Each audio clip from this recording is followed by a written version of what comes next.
Provavelmente rolando o seu feed, você já deve ter visto diversos tipos de vídeos de cristãos pregando a palavra e de outros usando o nome do Senhor para se colocar acima dos outros. E é sobre esse tema que vamos tratar hoje, de como agir diante disso e de como não ser semelhante e fazer as mesmas coisas que eles fazem. Então fique até o final para descobrir como fazer para escapar dessa armadilha do inimigo. Olá, irmãos! Como falamos no início do vídeo, muitos cristãos usam o nome do Senhor ou suas posições em suas religiões para se colocarem acima dos outros. E isso faz que muitos daqueles que estão se convertendo recentemente acabam desanimando e desistindo. E não é só isso, porque além de prejudicar outros cristãos, isso vai contra os ensinamentos de Cristo, que desde o seu tempo sempre pregava contra essas coisas. E como base para o vídeo de hoje, vamos usar o Evangelho de Mateus 23, que relata isso. Não teremos escolha a não ser seguir a lei de Moisés. Eu sou a lei de Moisés. Jesus, em um dos momentos mais fortes do seu ministério, não se dirigia aos pecadores, mas aos líderes religiosos da época, os escribas e fariseus. E ele começa dizendo: na cadeira de Moisés se assentam os escribas e fariseus. Mateus 23:2. Eles tinham posição, voz e influência espiritual. Assim como hoje, muitos ocupam cargos, púlpitos, ministérios e plataformas. Mas Jesus fez um alerta que reflete nos dias atuais. Fazeis, pois, tudo o que vos disserem, mas não pratiquem segundo as suas obras, porque dizem e não fazem. Mateus 23:3. Naquela época eles pregavam, porém não praticavam o que diziam, se tornando hipócritas. Hoje muitos postam versículos, falam de Deus, gravam vídeos, mas a vida longe das câmeras não reflete o que é anunciado. Então depois Jesus prossegue falando: atam fardos pesados e difíceis de suportar e os põem sobre os ombros dos homens, porém eles mesmos nem com o dedo querem movê-los. Mateus 23:4. Antes isso era feito pela lei. Na atualidade, isso ocorre quando pessoas impõem regras, julgamentos e cobranças espirituais. Porém, esquece do princípio do Evangelho, que é o amor e a justiça. Porém, meus irmãos, essa justiça não pertence a nós, mas ao próprio Deus.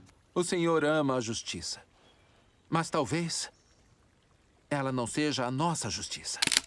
Prosseguindo, Jesus continua dizendo: tudo o que fazem é para serem vistos pelos homens. Mateus 23:5. O que cruza com o que falamos agora há pouco.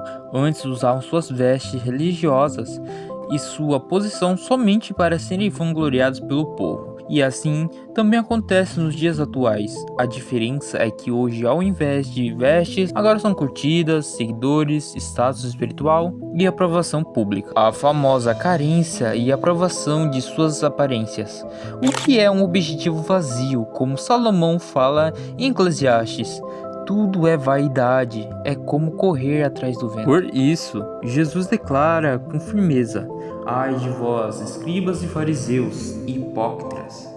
Mateus 23:13. Jesus não pronunciou essas palavras com ódio, mas como um alerta para virem se arrepender, porque religiosidade sem arrependimento genuíno continua afastando pessoas de Deus até os dias de hoje. Por fim, vamos complementar com mais essas palavras profundas que Cristo falou aos escribas e fariseus. Ai de vocês, mestres da lei e fariseus, hipócritas! Vocês limpam o exterior do corpo e do prato, mas por dentro eles estão cheios de ganância e cobiça. Mateus 23:25. E Jesus conclui dizendo: assim também vós, exteriormente, pareces justos aos homens, mas por dentro estáis cheio de hipocrisia e iniquidade. Mateus 23:28. Ao ler todos esses versículos, somos colocados em um momento para fazer uma reflexão, de olharmos para nós mesmos e vendo se o que estamos fazendo realmente é para agradar o Criador ou a nós mesmos, se tudo é só para um objetivo raso de aumentar ainda mais o nosso ego. Lembrando que Deus não está interessado na imagem que você passa, mas no coração que você esconde. Religião sem arrependimento não salva, aparência espiritual não transforma e fé que só existe em público não se sustenta no secreto. Você pode enganar pessoas, pode enganar seguidores, mas nunca enganar a Deus. O homem vê o exterior, porém o Senhor o coração. 1 Samuel 16:7. Se existe pecado sendo romantizado, se a consciência está sendo deixada de lado, se o coração endureceu, então você chegou ao fim da estrada, onde não há mais retorno. Esse é o pecado imperdoável, a blasfêmia contra o Espírito Santo. Porém, se você ainda sente arrependimento, significa que ainda tem volta, porque o mesmo Jesus que denunciou os fariseus é o Jesus que hoje chama ao arrependimento.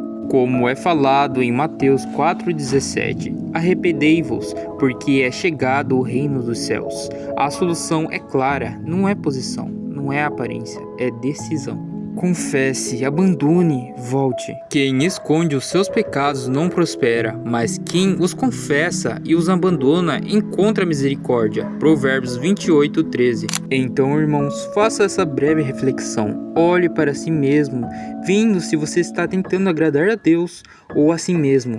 Lembre-se que não é tarde para se arrepender e que Deus está de braços abertos para te receber, mas claro, se você se arrepender e buscá-lo verdadeiramente.